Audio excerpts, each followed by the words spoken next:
Hi everybody, welcome back to my channel, and if you're new to my channel, hello, my name is Gabby and welcome.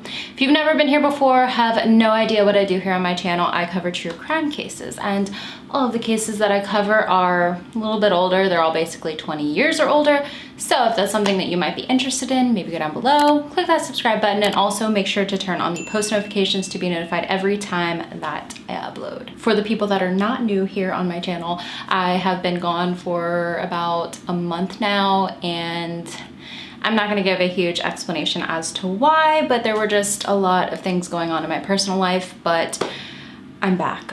And I know I've said that a lot lately, but I am back. I have a lot of videos planned, and I'm hoping to just get back into things because I've been slacking. Today I have a very interesting case for y'all. It's a double murder case from 1960, but before I get into the case, I do have to say that today's video is sponsored, and it is sponsored by Green Chef. What is Green Chef? Well, Green Chef is owned by HelloFresh. I love them. Green Chef is a CCOF certified organic meal kit company that helps you cook clean, delicious dinners week after week with step-by-step recipes and pre-measured premium ingredients that save you time. Whatever lifestyle you lead, Green Chef has a meal plan for you, whether you are keto and paleo, vegan, gluten-free, vegetarian, fast and fit. They even have a Mediterranean option. Two of my favorite things about Green Chef are, one, everything is made by chefs who are good at what they do and are going to give you food that makes you feel good about eating it, but you're not sacrificing how good it tastes. Second thing is that everything's pre-measured. You know how it is to make a recipe and have all these ingredients left over? You don't have that problem with Green Chef. It gives you exactly what you need for each and every meal that you're going to make. I have made Green Chef meals for some of the pickiest eaters in my life, and literally every single person has been obsessed with what I've made them. If you want to skip a few trips to the grocery store and try out Green Chef yourself, you can use my code gabulosis130, all in caps, to get $130 off plus free shipping on your first box. Go to greenchef.com for more details. Thank you, Green Chef, for sponsoring another one of my videos. Now let's get to the case. Today, we're going to be diving into another Lover's Lane double murder. This one, though, is considered solved because some individuals did serve time for the murders, but most consider it unsolved. They consider it an unsolved case because many lean towards the theory that the wrong people were put behind bars for this double murder.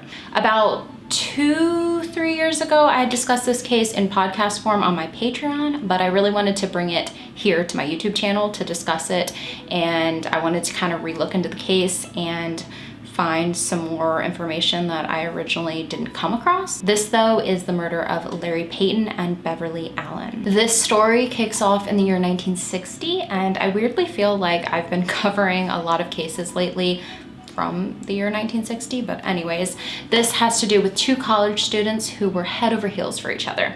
Their story, though, would end in tragedy not long into their relationship. Larry Ralph Payton was born on March 4th of the year 1941 in Portland, Oregon, to parents Ralph and Catherine Payton. Based on findagrave.com, he did have a younger brother named Kenneth. Beverly Ann Allan was born on May 16th of the year 1941 in Port Townsend, Washington, to parents Robert and Helen Allan. Based on findagrave.com, she had a younger brother named Robert. Larry was a 19-year-old sophomore attending Portland State College during the fall of 1960, and at that exact time, Beverly was also 19 years old and was attending Western Washington University. These two schools were a little bit over a 4-hour drive away from each other, so you're probably wondering how the two lovebirds even met in the first place. Well, during that past summer, the two met while working at Crater Lake National Park located in southern Oregon. This was where Larry's father owned and operated a motor lodge. Larry and Beverly met and they hit it off and they began dating, and they would travel to see one another whenever they could.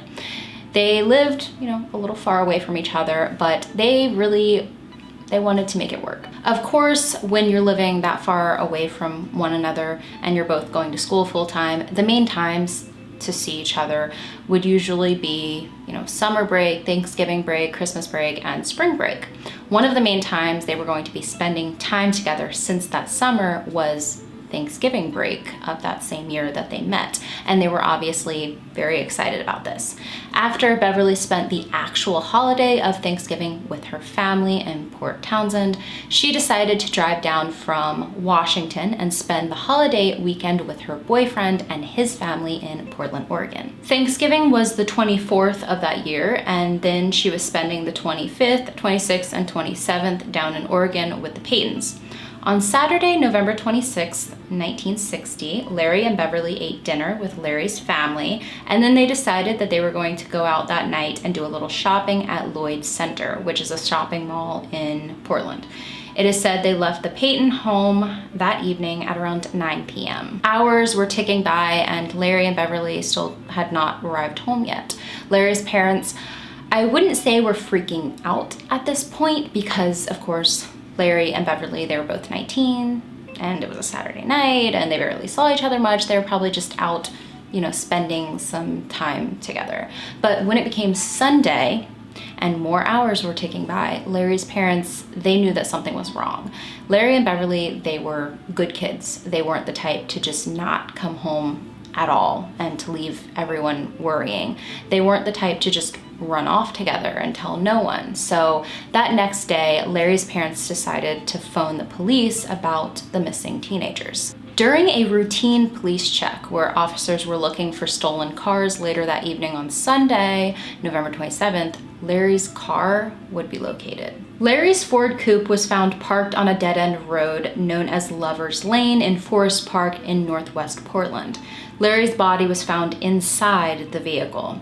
Larry had been stabbed a total of 23 times. He also suffered a very severe fracture to his skull. It was obvious that he had been very badly beaten. His watch had stopped at 11:22 p.m. Based on the crime scene, it had been apparent that Larry at some point during the attack had been outside of his car due to there being mud on his clothing. I also have to mention that on the outside of his car, which is viewable in photos of it, there is mud smeared on the side of it as well, almost like he himself had been pushed against it during the attack. His cause of death ultimately was internal bleeding from the stab wounds. He was found slumped over in the front seat of his car. He still had his pants and t-shirt on, but his button-up was taken off. It was guessed he took it off to stop his bleeding.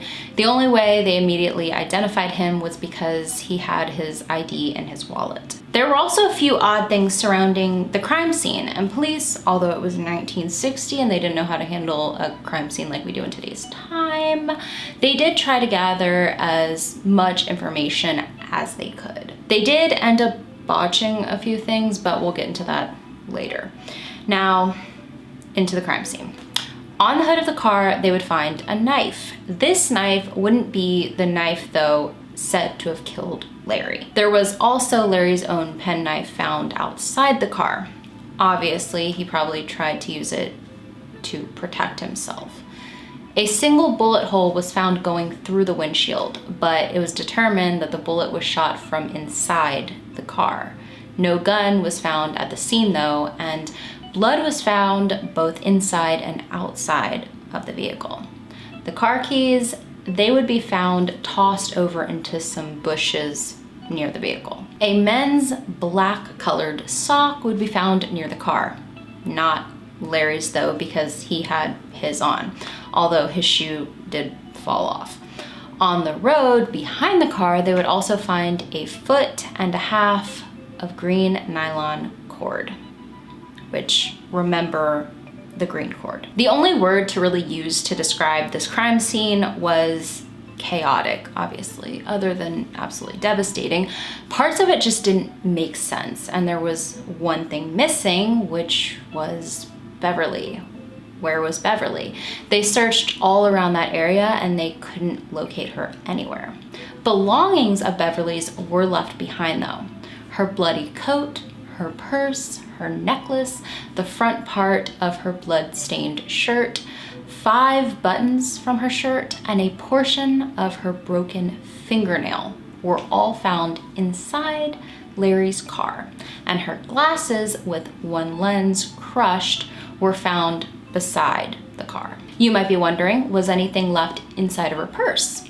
Yes, It doesn't seem like robbery was the motive because $11.21 was left behind in her wallet in her purse, which, yeah, only $11. But due to inflation over time, that 11 would be worth over $100 in today's time. So any person with a motive of robbery would have definitely taken that money. Larry, he also had $3.85 left in his wallet as well. During this time, the FBI was involved in the case. They got involved pretty early on. They were actually the ones who tried to handle the crime scene rather than the local authorities. The local authorities on the case, though, that was the Multnomah County Police.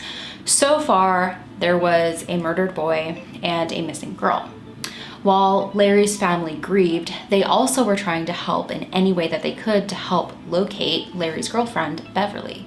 Beverly's family immediately came down to the Portland area from Washington. The town was completely shaken by what happened, and everyone hoped that possibly Beverly was still alive somewhere, and a huge search for her ensued, and many clues would arise over the next few weeks that would have many scratching their heads. One of the first things that authorities did was started asking around to see if anyone had seen Larry and Beverly the night of the 26th. They wanted to kind of piece together a timeline. According to casemind.com, one of Larry's friends saw him in his car with Beverly in downtown Portland between 10:30 to 11:30 p.m. Another friend claimed that they saw Larry's car in that area between 10:30 to 10:45 p.m. It seems that the two did in fact go to downtown Portland that night, and that they didn't just tell his parents that they were going and actually had other plans. They were in that area. According to casemind.com, Larry's vehicle had been seen twice on the day of Sunday, the 27th. Two different people had been looking for property in that area and had seen his car. One even seeing a man's legs inside of the car, but I'm guessing they didn't go close enough to inspect the scene and be able to see for themselves that someone was murdered inside of it. Beverly's father ended up putting forward a reward for $1,000 that would go to anyone who gave over information that would ultimately lead to the discovery of where his daughter was. Not long after this, a woman calls in with a tip. A woman who had went to a restaurant in Eugene found a message written on the mirror in the woman's bathroom. The message was written in lipstick, and it read, "I am being held in a brown Ford, help me." A witness also claimed a girl who looked exactly like Beverly had come into the restaurant with a man, but this witness was unable to describe how the man looked, so police dismissed this claim. Now, I personally couldn't find much information at all about this lipstick written on the bathroom mirror or Beverly supposedly being at this restaurant. We do know, of course, that a lot of false claims come into authorities after a reward is posted, so that could have been the case with these two tips.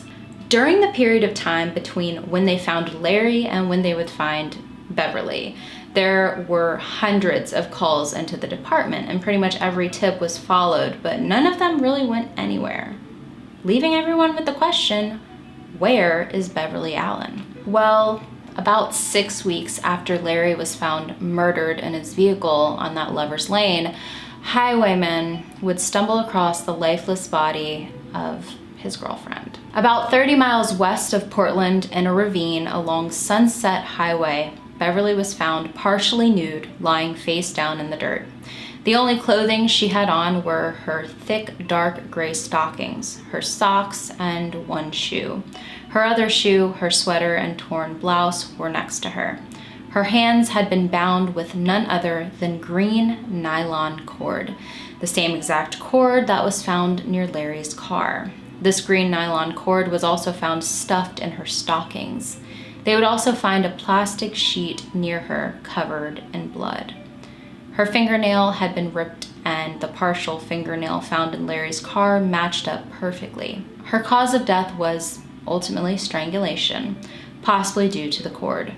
During her autopsy, other than her cause of death, they tried to pinpoint her time of death, and they determined it had to have been not long after she had been abducted, anywhere between 3 a.m. to 7 a.m. on the 27th. So they had a double murder on their hands, and the lead investigator at the time was a detective named Earl Sun. Earl's son was nicknamed the Gray Fox, and he was known for helping solve some of the most unsolvable crimes in Portland's history. He was a very, very respected man in his field and in that area.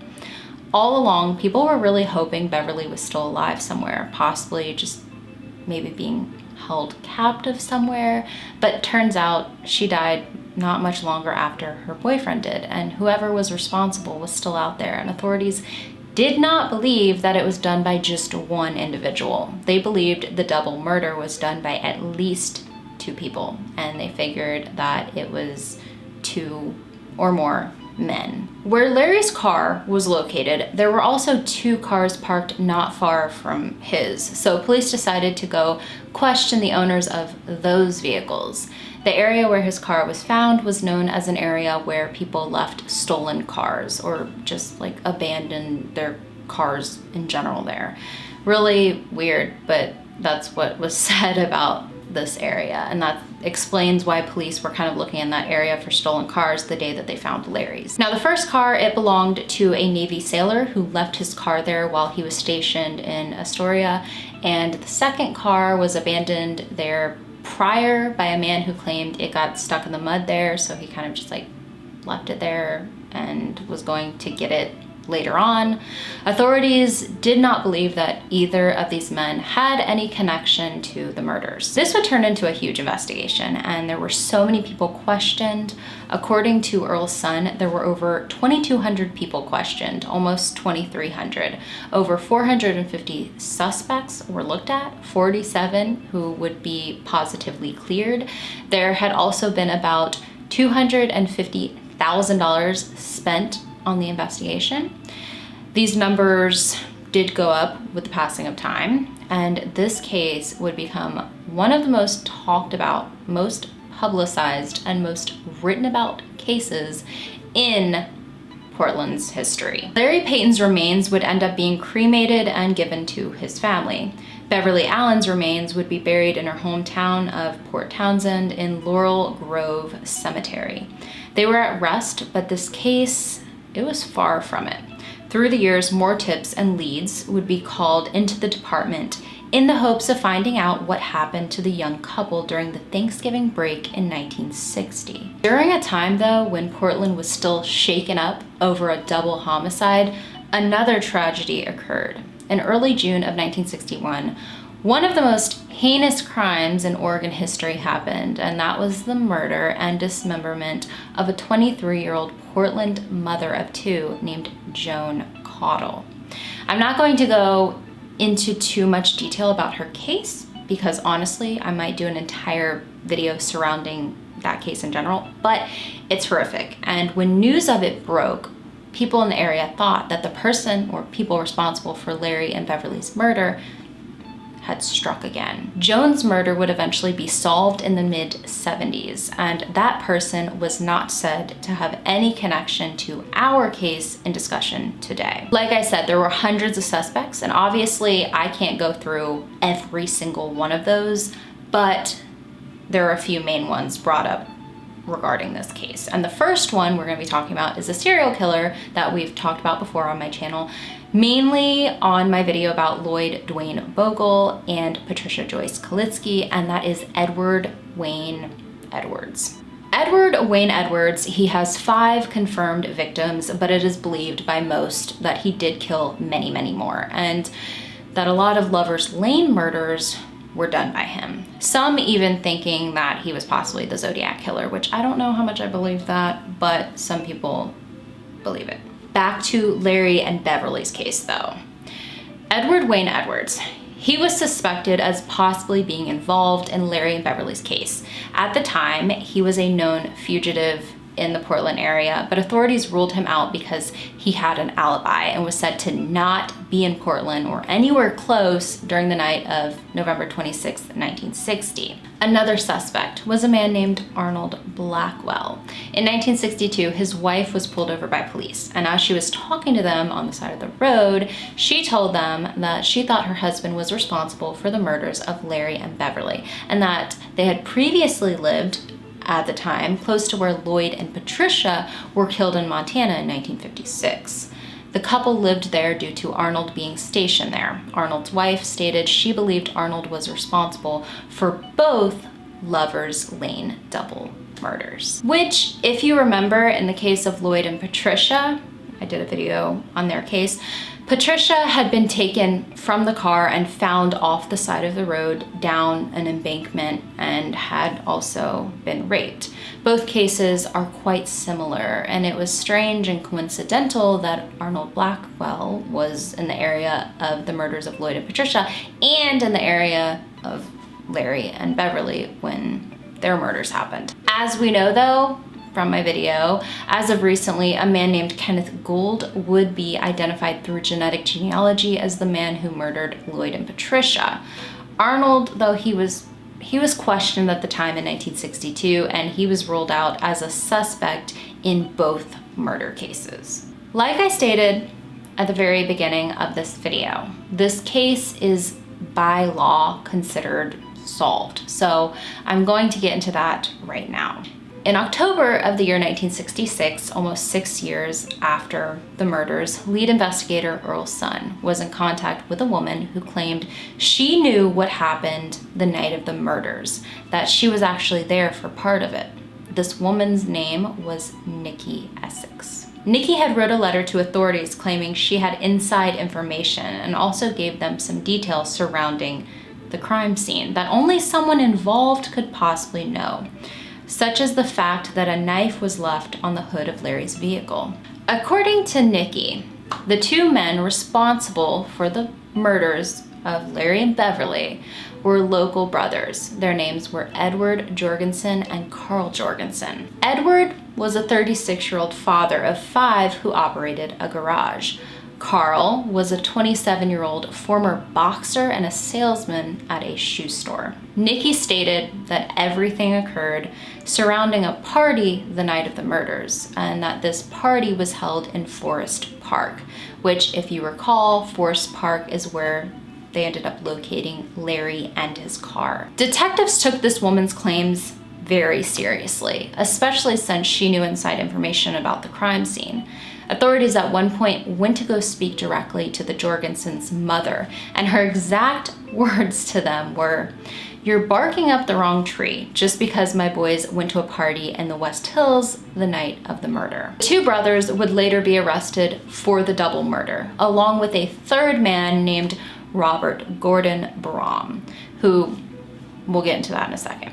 On August 13th of the year 1968, a grand jury was held and a full trial began in early November. The 3 men, they pled not guilty. Now, everything about the party and supposedly what happened that night and the murders themselves was pretty much brought forward by Nikki Essex, who, might I add, changed some of the details around at times, was put under hypnosis to recall details she said she forgot, and at times couldn't give a straight answer for certain questions.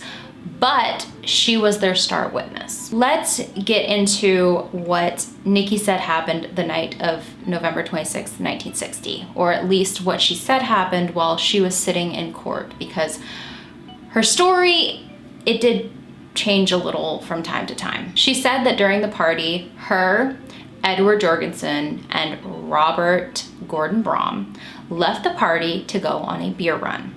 While they were going back to the party during this beer run, they spotted a young couple in their car. This young couple being Larry and Beverly. She said that the 3 of them invited Larry and Beverly to the party. Larry and Beverly started following them in their car, and it was said that during the drive back, they began racing. Nikki, Edward, and Robert in their vehicle were racing Larry and Beverly in theirs. During this race, Larry forced their car into a ditch, and obviously this angered Nikki, Edward, and Robert. The 3 of them immediately drove back to the party and hopped into another vehicle to go track Larry and Beverly back down, except this time Carl Jorgensen joined for the drive. Guess he wanted some trouble as well.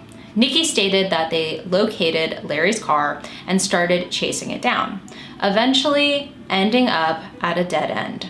She said that the three men left the vehicle to get out and confront Larry and Beverly, and that while they did that, she got scared and left in the opposite direction on foot to find the main road. She said that while leaving the area, she heard what sounded like a loud crack, a gunshot through a windshield. Nikki said that while she was on the main road, she was picked up by the Jorgensens and Brom, and that they also had another passenger with them, which was Beverly. She said that she was then dropped off at her home, and that was the last she knew of what happened that night. Edward Jorgensen's attorney really pushed the point that Nikki had to be put under hypnosis and given sodium amytal to try to remember exactly what happened that night. Their point was basically that she told story after story, kind of twisting it around a little bit to fit a narrative approved by police, one that would stand up in court without any solid proof. Two main things you may be wondering about are the knife used to stab Larry to death and the gun that shot through the windshield. According to authorities, they had located both of these during their investigation. First, the gun. Now, a gun was not used to kill anyone that night. There was just a shot through Larry's windshield and a .32 caliber shell found near the car. They did find that. The gun that was said to be the gun that shot the windshield that night would later be found in the home of a Mrs. Zimmer. Robert Gordon Brom was known to have attended parties previously at Mrs. Zimmer's apartment and her sister's apartment next door. I guess both of them held parties all the time. Robert Gordon Brom, who I'm just gonna call him Brom, actually attended a party at her sister's home on the date of December 27th, 1960. Mrs. Zimmer was actually away during this weekend, and I guess her sister maybe used her apartment as well for a party, and when she got home, the apartment was a mess, and while cleaning, she found the revolver. So Mrs. Zimmer, she was away from her home, she came back home, she's like, my house is a disaster. I guess my sister used it to throw some sort of shindig, and then she found a gun left behind. The gun was originally tracked down to being stored at a local bar that Brom frequented with his friends. Prior to the murders of Larry and Beverly, the revolver was stored at that bar. After their murders, it was supposedly missing, later to be found at Mrs. Zimmer's. Brom, he did know where the gun was stored in the bar, and he was so close with people working there at the bar that it was actually the bartender's car that he was driving that night when he attended the party and was said to be driven off the road by Larry. First thing was the gun, second, the knife. The knife. There was a knife found near the car and Larry's penknife on the hood of the car. Neither of those were used to kill Larry. So what happened to the actual knife? The knife said to have been used to kill Larry was later found in the home of Mrs. Stevens, which is where the party was held that Saturday of the murders, and it was said to appear to be dirty and bloody. It was said that the original owner of the knife was a man named Ora Parkin, who admitted in court to having a knife that resembled that knife that killed Larry, and he said that it was taken from him during a fist fight at a party the night before the murders, and that he had this fist fight with none other than Brom. So his knife, it was taken by Brom. I don't know if you all are thinking the same thing, but these people, they attended way too many parties. Anyways, a woman named Mrs. Harner testified in court that at the Saturday night party at around midnight, she saw Brom and one of the Jorgensen brothers fighting over the knife, and that one of them said, "Put that away," and then said something else, and she didn't hear what was said. A Mrs. Manning, who was also at the party, testified in court, and she did not see the fight with her own eyes, and she was not sure exactly who said the words, but she said that she was kind of like off to the side, and she heard what was said, and she heard the words, "Put that away, it's hot." And by "it's hot," meaning that this knife had just been used to stab someone. The defense counsel objected what she stated because they claimed it was hearsay, But the judge overruled the objection, and she was allowed to testify that that is what she heard. Experts looked at the gun and said that the shell definitely came from it, the shell that they found at the crime scene, and experts looked at the knife and said that it was definitely the one that was used to kill Larry. In the end, Edward Jorgensen was found guilty of first-degree murder in Beverly's death and second-degree murder in Larry's. He was also sentenced to life in prison plus 25 years. Robert Gordon Brom was found guilty of first-degree murder of Larry and sentenced to life in prison. As for Carl Jorgensen, he was acquitted of first-degree murder and was free to go. He faced no time behind bars. Edward's trial. His trial was really the main one. There were over 90 people who testified during his entire trial. It was an intense trial, and people really thought at the time when the verdict was read, yay, we solved this crime and the people responsible are behind bars and we no longer have to worry that they'll do it again. But through the years, some people questioned if Nikki was telling the truth. They also questioned if experts just said, yes, that was the knife and yes, that was the gun, to just close the case. In 1972, both Edward Jorgensen and Robert Gordon Brom filed for appeals in their conviction, claiming that Nikki Essex had not even gone under a psychiatric evaluation to see if she was mentally stable enough to even testify in court to begin with.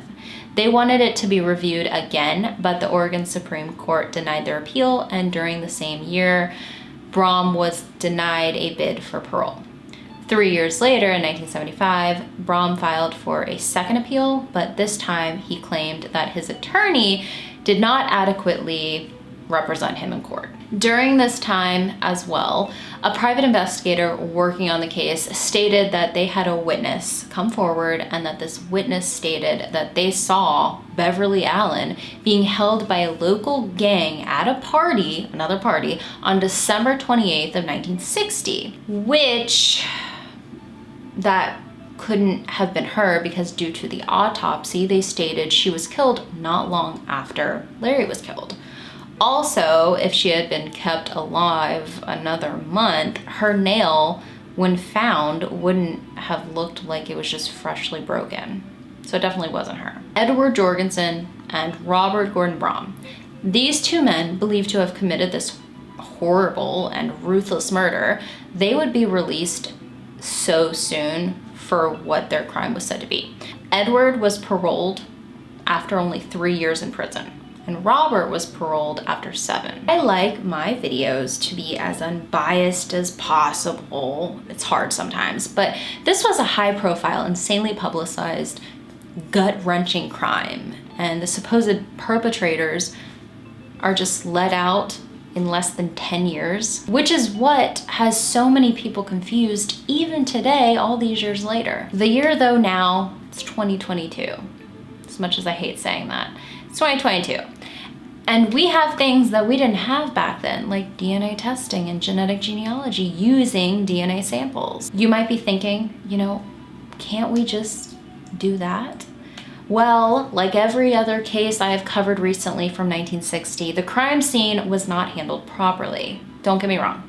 They did try to collect as much evidence as they could from it. That doesn't mean it was stored properly though. For instance, they lost the vaginal swab from Beverly, so they don't even have that. I'm not sure where the knife with the blood is. I'm not sure where that is. I couldn't find any information on that. The crime scene, it was just handled in an incorrect manner, even for back in the day. It was another one of those crime scenes that just wasn't taped off the way it should have been. People were quite careless with things that they walked on or touched. One man who has in current times really dove into the case and wrote a book about it is a journalist named Phil Stanford. He basically said exactly what I just stated and goes on to say that even so soon after they found Larry's body, there were reporters everywhere, of course, leaving footprints behind and even people tossing cigarettes to the side. By the end of the day, you wouldn't know what was a part of the actual murder, or the actual crime scene, or not. Mishandled isn't even the word. It was a mess. Phil Stanford's book revolving around this case and his own theories is called The Peyton Allan Files, and he goes into great detail about Portland in the 1960s, highlights Larry and Beverly, who they were as people, goes into the case itself, and he leans towards the theory that one of the first suspects in the case was actually the man responsible, that person being serial killer Edward Wayne Edwards. There are a few reasons Phil believes he was responsible. Edward Wayne Edwards did live around the area at the time, even though it was said he wasn't in the area the time that it happened, that he had an alibi. Keep in mind that Edward Wayne Edwards, he did flee the area not long after it happened, but this is something that I've looked into him and his history, and he did move around quite a bit. So that wasn't too out of the ordinary for him. But Edward Wayne Edwards, he did kill two different couples, one in 1977 and one in 1980. Both of those couples, they were in parked cars. But before dying in 2011, he did claim that he was not responsible for Larry and Beverly's death. But without DNA evidence, this has never been proven. This case, at the end of it, does leave you with a lot of questions, even though people did go away for it and it is supposedly said to be solved. Did the right people serve time for the crime? I mean, so many times in history, especially before DNA testing, the wrong people were arrested, went to trial, and found guilty of certain crimes. You also have to think, you know, was that gun and the knife the actual ones used that night? I mean, was it actually Edward Wayne Edwards who did it? Because it is a murder. It is a double murder that would have been right up his alley. The last question, one that I have mainly about this case, is will there ever be DNA evidence scraped up in this case to actually do something with? You know, there's so many questions. I think that is honestly, hands down, the most frustrating thing about cases like this, is that so much time has passed. Pretty much most of the people involved in the case are getting up there or have long passed away, and all you really have to depend on is DNA. And because the case was mishandled, we don't have that. Yes, by law, this case is considered solved, but the thing that would have proven that to be true or false, that the correct people went away for it, would have been the vaginal swab, and they do not have that on file. It is honestly just really, really unfortunate. I hope that the correct people were put behind bars for this crime, even though they didn't end up serving that much time if they actually did it. That is all of the information, though, that I was able to gather up about this case. And like I said, I had kind of dove into it on my Patreon years back. I really wanted to bring it here to YouTube and share it with you all, because it's definitely not one that's very talked about here on YouTube. Thank you all for taking a little bit of time out of your day to hear about this case, and to, of course, continue to support me in any way, even though I go on weird breaks from my channel at times. But I really appreciate you all, and I hope that you come back for another video, which I hope will be out very soon. So if you're not already subscribed, make sure to hit that subscribe button, and I will see you all in the next one.